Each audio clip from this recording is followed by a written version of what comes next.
Hey there, today I wanted to take you along as I start to get a book ready for Messy May. I didn't do it last year, but I did. Did I do it last year? Now I can't remember, but the very first time I did it, I loved it. And there's a video tour of my Messy May book here up on the channel. And I thought I would make a book with you guys for this year.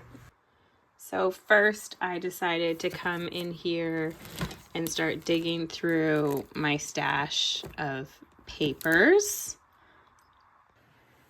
and through my basket of bits here that I'm sure that you've seen in other videos. And I will probably use some bits from here for embellishing or from my file folder of embellishments. But first I wanted to go through a little bit of the papers that I have ready, that I've already dug through and set aside, as well as some that we're going to pre-embellish or pre-paint before putting together. So this is from the floral department of a grocery store. They sometimes have really beautiful papers, and I just love this.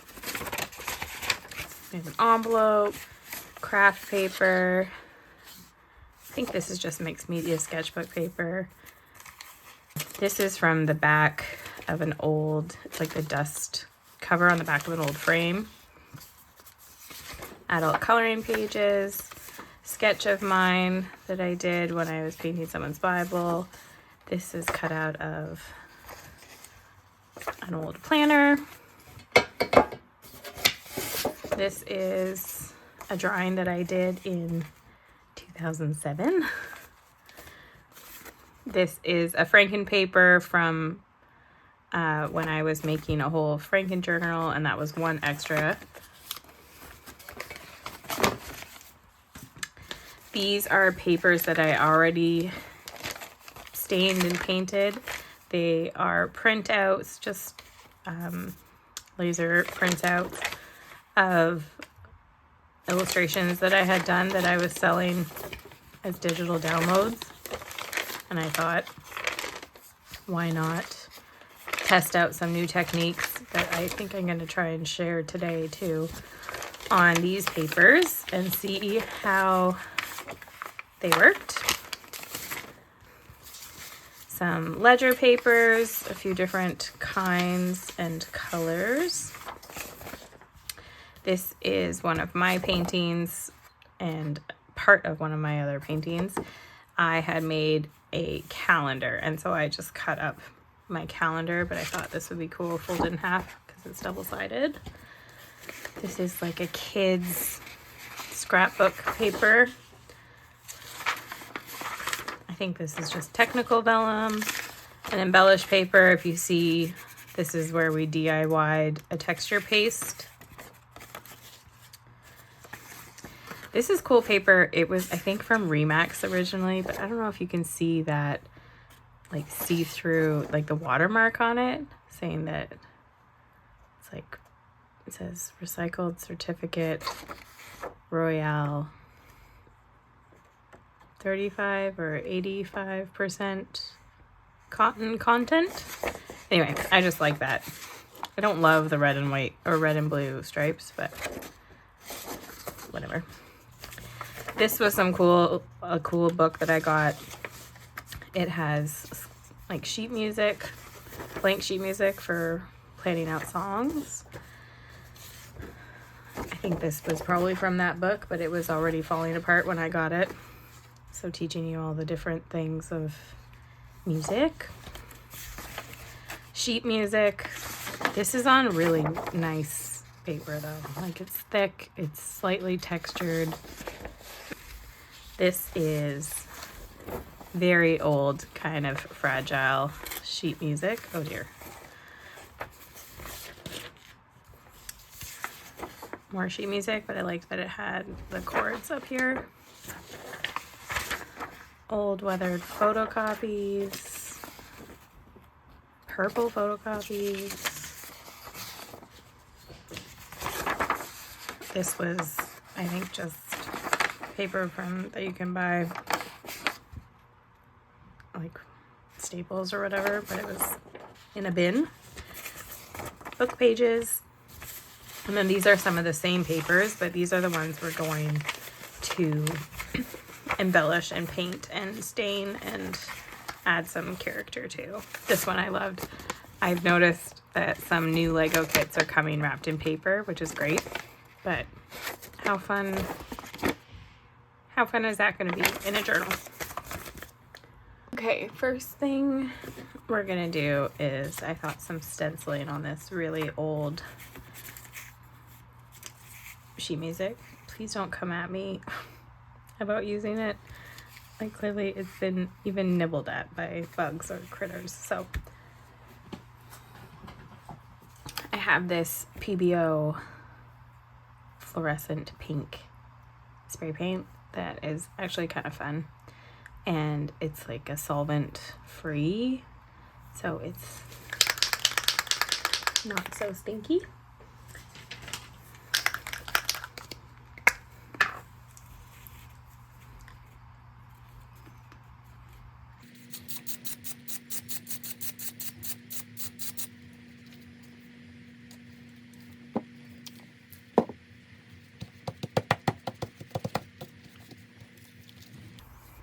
Well, that didn't work out quite as well as I'd hoped, so I'm just going to use this side to clean my stencil instead. See how that works. I think I'll try this one.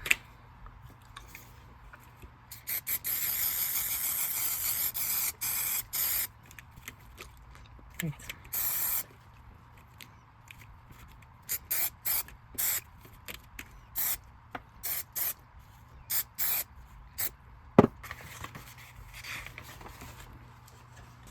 Some scrap paper. Let's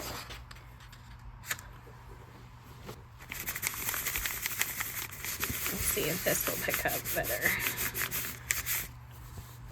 I have learned, definitely clear this out when you're done using it. Spray it upside down somewhere. It clogs very easily. Actually, I'm gonna try this technique that I saw, and now I can't remember who did it. Using alcohol, rubbing alcohol, to lift color. She used an ink pad, and it does work with ink pad, and I'm just gonna see if it works with that spray paint. So this is a heat gun, and my stencil is plastic, so I'm gonna be kind of gentle on it, but I'm hoping that that color gets sucked up into the paper.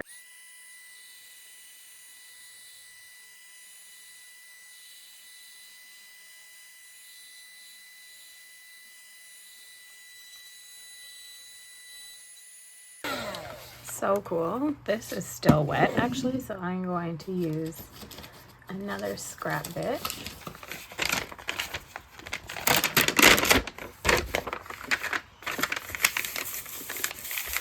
I'm trying to draw it up. I'm gonna come out of this tray, maybe.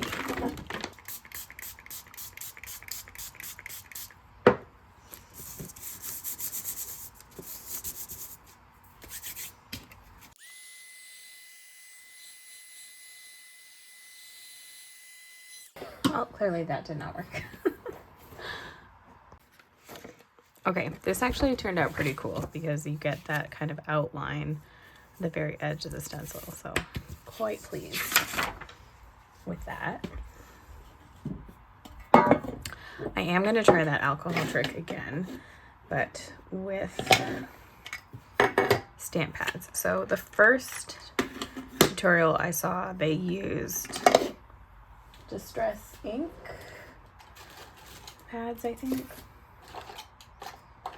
Yeah, like little Distress ink pads. She used her like cutting mat, but I'm gonna use this tray, and just kind of wiped the ink all over. And we'll see if it works with these ink pads as well. Well, I got interrupted as soon as I set this down, so I don't know if this ink is still going to be wet enough. We will see if the alcohol wakes it up. If not, I will have to try again. So you really want it saturated. And then it's when it's drying that the ink is supposed to lift off of the plate and be soaked into the paper.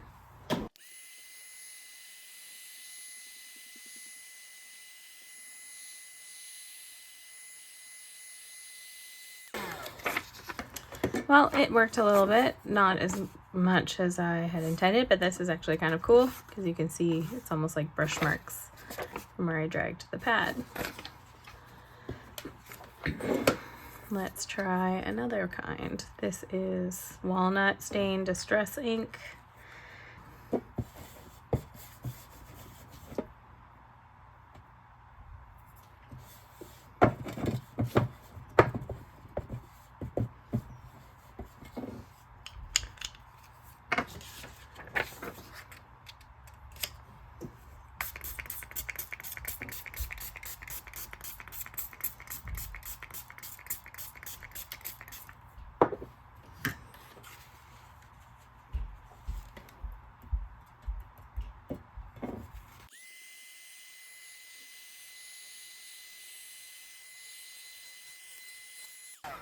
There, you can really see it there. It's cool how different colored that goes. So rusty color on this side and dark.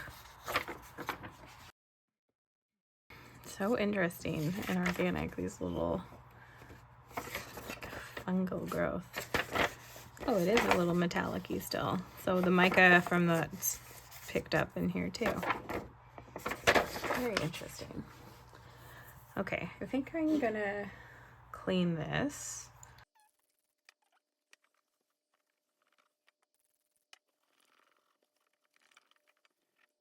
That's good for now.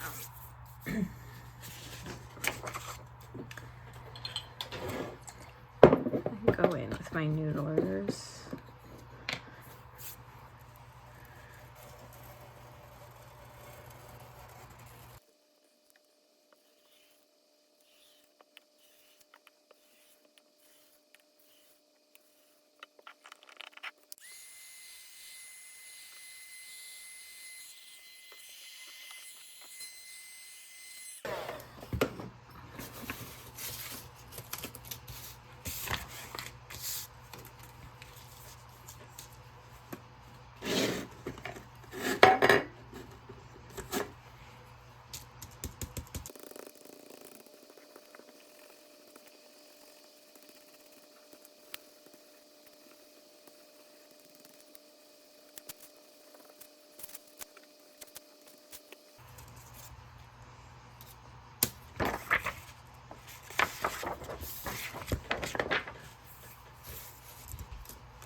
I'm gonna try out some of that homemade not distress, what is this called? Texture paste that I made.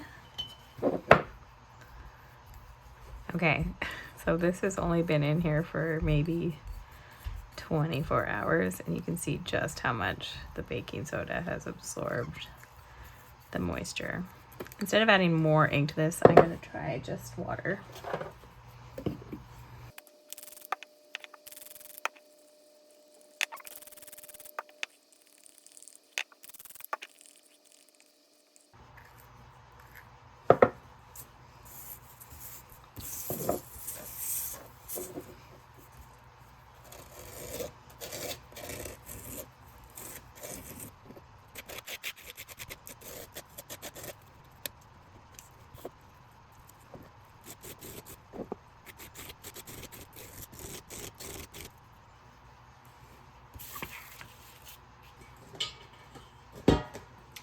Just off camera, I have a bin of water that I'm putting my dirty stencils into. I wish it was a little bit bigger because that big stencil actually doesn't quite fit, but it's a good tip for if you don't want to get up in mid-flow and go wash stencils. Ooh.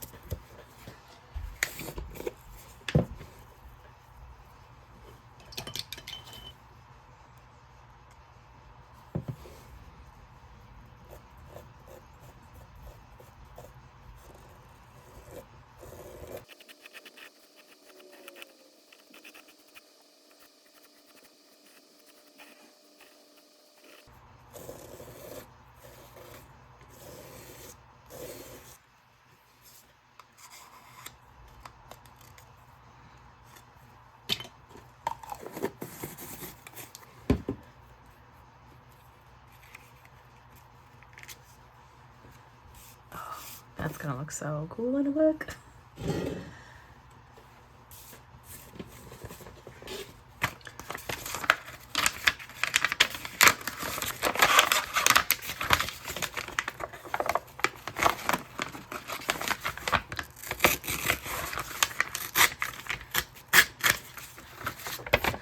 So this is still a little tacky.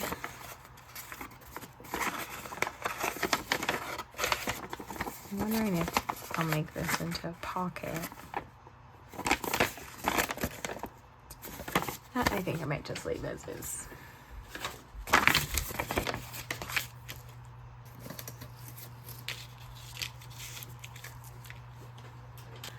So this is, I don't even know what this is. DecoArt Americana DECOR. I got this paint in a bin of paints from a friend.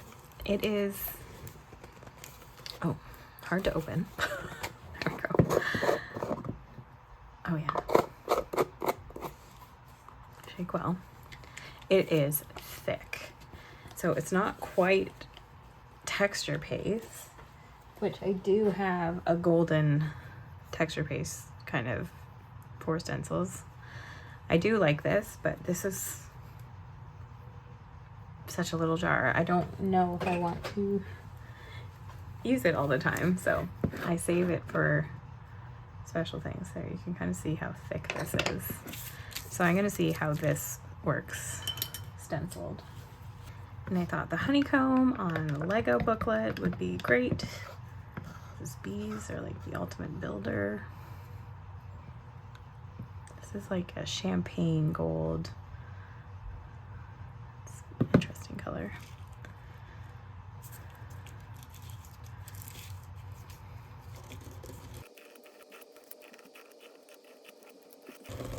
Okay, maybe it's not as thick as I thought it was, but that works okay. These are all going to be pages that are just starter points anyway. They're going to be painted over, embellished over. They're just base pages.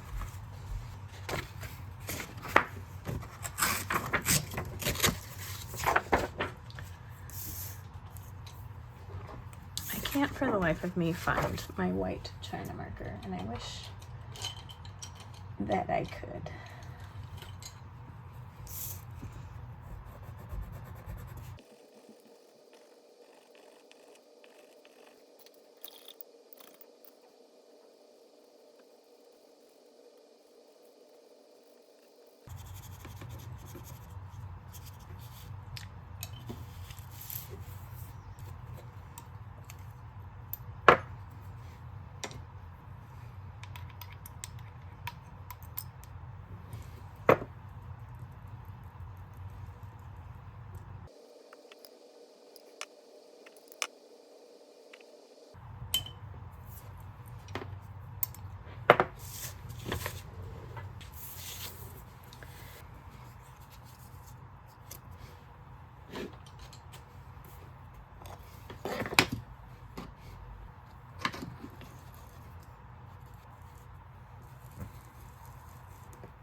So pretty on that paper. I think I want it again in a different color.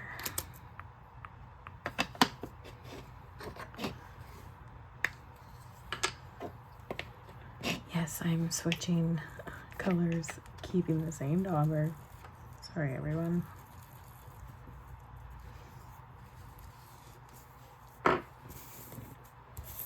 Lovely.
Some pages you might end up really not liking, and that's fine. That was a weird flower that I just drew, but whatever, that's okay. The nice part about this is they can all be painted over and covered. What I could do is reference my book.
Ooh, that is fragile paper. That peeled right up.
So I have taken all of those papers and kind of tore them down to relatively the same size.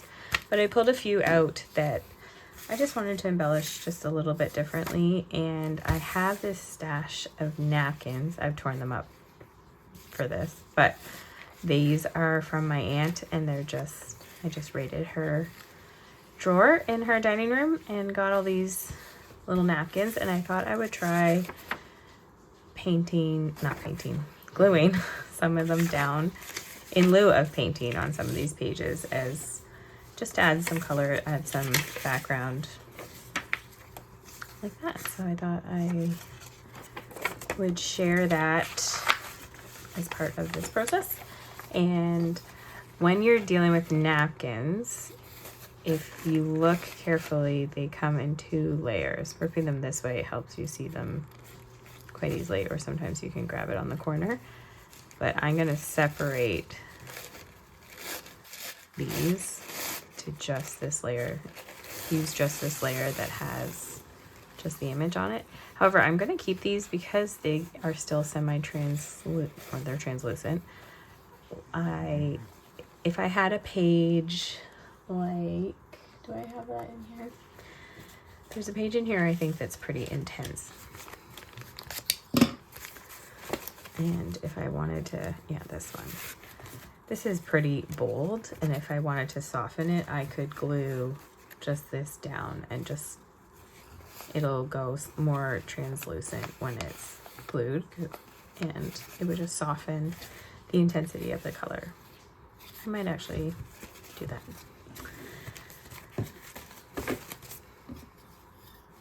Also, this is way bigger of a collection. I actually have all of these as well from the pages that I sorted and painted. So I might be making a couple books, because this is around 50, I think, folios, which is like a single folded sheet. So that's about 100 pages. And I don't know that I need a book quite that big. So we'll see what we narrow it down to.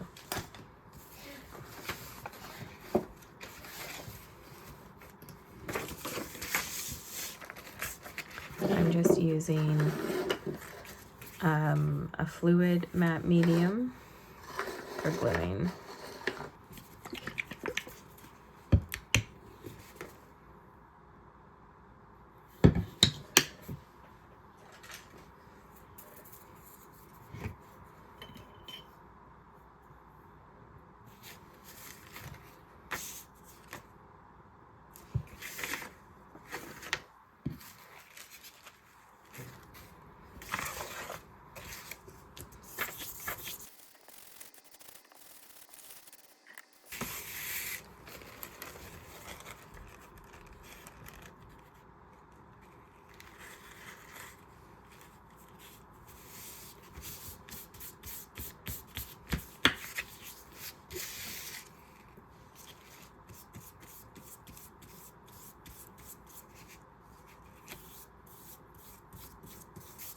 There you can see as I'm painting the fluid medium over the top how the napkin kind of disappears as it gets wet. Oh, that's a little too wet. I'm gonna just take that chunk off. It just makes for a cool effect.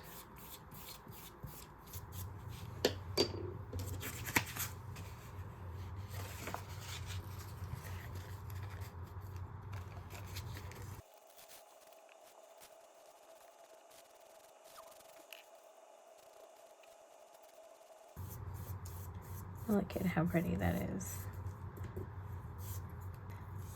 So I haven't actually ever used napkins yet. Maybe I have used this one, but so I haven't used any with the white. So I'm curious to see when they dry how translucent it stays or if the white comes back.